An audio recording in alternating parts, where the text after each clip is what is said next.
শ্রাবণ মাসের সোমবারে শিব পূজা করলে কি কি ফল লাভ হয়? হরে কৃষ্ণ, রাধে রাধে বন্ধুরা। আমি অমিত, আপনারা দেখছেন আমার ইউটিউব চ্যানেল আমার পূজা রাঙিনা। আজকে আমরা জানবো শ্রাবণ মাসের সোমবারে শিব পূজা করলে কি কি ফল লাভ হয়।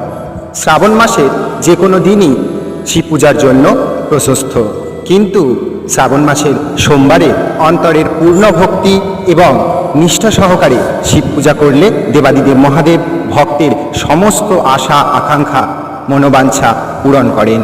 শ্রাবণ সোমবারে শিব পূজা করলে জীবনের সার্বিক সুখ সমৃদ্ধি বৃদ্ধি পায়, আর্থিক সংকট কাটে এবং বিবাহ ও সন্তান প্রাপ্তি সংক্রান্ত বাধা দূর হয়, কর্মক্ষেত্রে সাফল্য লাভ হয়, পারিবারিক সমস্যা দূর হয়, দাম্পত্য সমস্যা দূর হয় এবং আমাদের সার্বিক মঙ্গল সাধন হয়। ভিডিওটা ভালো লাগলে অবশ্যই একটা লাইক এবং শেয়ার করতে ভুলবেন না। কিন্তু ভালো থাকুন, সুস্থ থাকুন, ভগবানের সেবায় নিয়োজিত থাকুন আর প্রেমের সাথে বলুন রাধে রাধে। হরে কৃষ্ণ। ওম নমঃ শিবায়।